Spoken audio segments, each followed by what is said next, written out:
இன்றைக்கு சட்டசபையிலே ஆளுநர் உரையிலே வழக்கம் போல்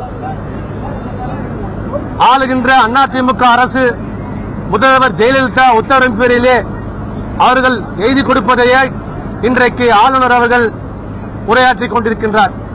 இதுபோல தொடர்ந்து 4 ஆண்டு காலம் ஆளுகின்ற அதிமுக அரசு கொடுக்கின்ற அறிக்கையை தான் ஆளுநர் உரையை படித்துக் கொண்டிருக்கின்றார்.